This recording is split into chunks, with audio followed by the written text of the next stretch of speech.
يا مساء الهنا والسعادة على أحلى اخوات وأحلى متابعين. تعالي يا ست البنات، هاتي كيلو خوخ وحطيه في المية السخنة وهتعملي أحلى وألذ راني في 10 دقايق بس. وكمان هتدعيلي. النهاردة كده قلت كده لازم نعمل حاجة ترطب على القلب. الجو حر، وكمان الخوخ مالي الدنيا، فلازم نستغله. وكمان الراني من الحاجات المقاطعة، فلازم كده نعملها في البيت. هنشرب كمان وهناكل. عايزه اقول لكم الكوبايه دي بتنزل في القلب مش في المعده، ويكفي يعني كده قطع الخوخ اللي بتبقى موجوده فيها، ولا العصير يفتح النفس. شايفين اللون يا ولاد؟ هتدعولي والله هتدعولي. يلا بينا كده نشوف عملنا ايه. جبت معايا كيلو ونص من الخوخ، غسلته كويس جدا. ويفضل طبعا ما نستخدمش الخوخ السكري، بس هو اللي كان موجود عندي الخوخ السكري واستخدمته.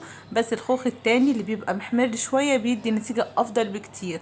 وبعد ما نزلت بكل كمية الخوخ هسيب الخوخ لحد ما يستوي معايا ويبقى طري جدا. بس كده قبل ما يستوي هاخد 4 حبات من الخوخ علشان اقطعهم يبقوا كده ماسكين نفسهم معايا شوية. شايفين اول كده ما تنزلي الخوخ هتحسي كده لونه اتغير وتحسيه كده انتفخ شوية معانا. عادي عادي عادي، مفيش اي مشكلة. هنسيبه خالص زي ما قلت لكم لحد ما يستوي معايا. وهنا كان كده نص تسوية. هبدأ اخد 4 حبات علشان اقطعهم معاكم. ودول هيبقوا القطع اللي بتبقى موجودة في عصير الخوخ. هسيبه كده لحد ما يستوي معانا خالص، وبعدين يبقى طري ونحس كده ان القشرة بتتشال. شايفين اول ما القشرة تتشال من الخوخ هناخده ونصفيه ونسيبه لحد ما يبرد. ودول ال4 خوخات اللي اخدناهم قبل كده، قبل يعني ما يستووا قوي، هنقشرهم ونبدأ نقطعهم. ال4 خوخات دول بيبقوا بيتقشروا معانا بس بصعوبة شوية، يعني مش بكل سهولة. مش بتشد الخوخة كده تلاقيها اتقشرت. انا عايزة الخوخة تفضل ماسكة نفسها علشان لما اشرب العصير ويجي في بقي كده القطع احسها كده متماسكة وماسكة نفسها، مش مهرية معايا خالص. فاهمين قصدي؟ وطبعا لو وصلتي معايا لحد هنا ما تنسنيش في اللايك والاشتراك وكومنتات حلوة. وبجد بشكر كل متابعين الامارات اللي تفاعلوا مع فيديو الكيكة. بجد انتوا احلى اخوات واحلى متابعين واحلى صحبة ان شاء الله. وكل الناس اجمعت عايزة الفسيخ بإذن الله. استنوا بس عليا كام يوم كده، بدور على سمك بوري، بس للأسف كله اللي في الأسواق يعني ايه مش بوري، الدبار اللي بيبقى مغشوش. فانا طبعا مش حابه اعمل لكم بيه. احنا عايزين البوري الاصلي، فاستنوا عليا شويه وباذن الله هعمل لكم حاجه كده فاخر. وبعد ما كده ما هقطع كل الكميه معايا هسيبها على جنب، وبعدين هشتغل في الكميه اللي احنا سايبينها يبرد. يعني كده بحط الخوخ في الميه المغليه واسيبها كده تغلي لمده 10 دقايق لحد ما تبقى طريه معايا. وبعدين بخرجها واحطها في ميه متلجه علشان هبدأ كده اقشر الخوخ. وكان لسه معايا سخن بس انا كنت مستعجله، كان في ضيوف يعني كان قربوا يوصلوا، فكان لازم كده اعمل لهم حاجه يعني ايه ترطب على القلب وتبقى ساقعه. فكنت بستعجل في الفيديو علشان لسه احط العصير معاكم في التلاجة علشان يبقى ساقع. بجد من احلى والذ العصائر الصيفيه اللي ممكن تعملوها لولادكم. وطبعا لو انت مش حابه تقشري خالص الخوخ هتبداي تقطعيه، بس تتاكدي كويس انك شلتي البذره اللي تبقى موجوده علشان ما تبوظلكيش الخلاط، لان احنا في الاول وفي الاخر هنبدا نصفيه. ومهم جدا التصفيه. طبعا انا قلت لكم مهم في اول فيديو نستخدم الخوخ اللي ما يبقاش سكري. عارفين الخوخ اللي بيبقى قلبه كده محمر تحسوه مانجا في نفسه؟ هو ده بيدي نتيجه احلى بكتير، والطعم بيبقى مركز واحلى.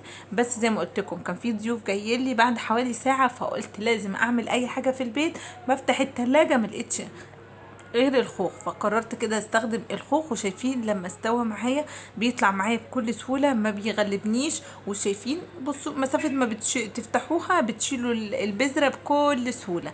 تعالوا كده نضربه في الخلاط وهقول لكم ازاي يطلع معانا زي الراني اللي بنشتريه من بره. حطيت كل الكميه في الخلاط وهنزل بكميه السكر المناسبه، ودي بترجع لك انتي. وضربت كده كل كميه الخوخ في الخلاط وحطيت السكر ده على حسب رغبتك انتي، حوالي كده 6 معالق مثلا على كيلو ونص. وطبعا ده بيرجع لك انتي، مش حابه مسكر يبقى ما هتضيفيش سكر كتير. طيب في واحده هتقولي هو الراني ما بيبقاش لونه كده، هقولك استني يا ست البنات وحطي لايك وهتاخدي مني احلى والذ عصير راني في 10 دقايق بس. هبدا كده اصفي كل الكميه اللي عندي، وعلشان كده قلتلك لو مش حابه تقشري الخوخ عادي ممكن تقطعيه وتضربيه في الخلاط مفيش اي مشكله. واوعي يا ست البنات ترمي الميه اللي احنا سلقنا فيها الخوخ لان احنا هنحتاجها، لانها بتدي تطعيمه حلوه قوي للرني طبعا. وحاولي كده تستخدمي مصفى تبقى الاخرام بتاعتها رفيعه علشان ما تنزليش كل الكميه كميه يعني التفل اللي بيبقى موجود. انا عايزاه يبقى كده متصفي كويس جدا، والخليط بتاعي ناعم كده ما يبقاش فيه اي قشر او اي كلاكيع واحنا بنشرب العصير نحس بيها، او القشر كده اللي بيضايقنا. وطبعا كده ما تنسونيش في اللايكات، انا بحاول اقدم لكم كل جديد باذن الله، وان شاء الله هنعمل عصاير كتير الفتره اللي جايه، لان الصيف بيحب العصاير وكمان بيحب الاكل الخفيف اللذيذ اللي ما بياخدش اي وقت. بعد كده ما صفيت كل الكميه هنزل بحوالي حوالي كوبايه كده من ميه السلق بتاعت الخوخ. طبعا يا واحده تيجي تقول لي فين اللون بقى، هنزل بلون طعام بسيط يبقى لون اصفر كده بسيط، لان انا قلت لكم مستخدمه الخوخ السكري، والخوخ السكري بيبقى ابيض من جوه، فبالتالي عايزه اديله لون، فهضيف حوالي ربع معلقه من لون الطعام، ما بيديش اي طعم. هبدأ كده انزل بالخليط بتاعنا في الحلة على النار واسيبه لحد ما يغلي وتتكون الرغاوي دي. احاول على قد ما اقدر كل ما الخليط ما يكون رغاوي معايا ابدأ اشيلها. الخليط هياخد معايا حوالي 10 دقايق على النار، هتحس كده ان الخليط بتاعك بقى بدأ يبقى شفاف خالص زي الرن اللي بنشتريه من بره. هبدأ كده انزل بكل كمية الخوخ اللي متقطع مكعبات، وبعد ما انزل كده بكل كمية الخوخ اللي متقطعة هسيب الخليط يغلي معايا حوالي 3 دقايق علشان قطع الخوخ تستوي معايا، بس في الاول وفي الاخر ما تبقاش مهرية. كل التسوية بتاعة الخوخ بعد ما ضربته في الخلاط اخد معايا حوالي كده 10 دقايق. هسيبه يبرد شوية وبعدين هصبه في الكوبايات بالشكل ده. كده يبقى خلصنا الخوخ، واسيبكم على فيديو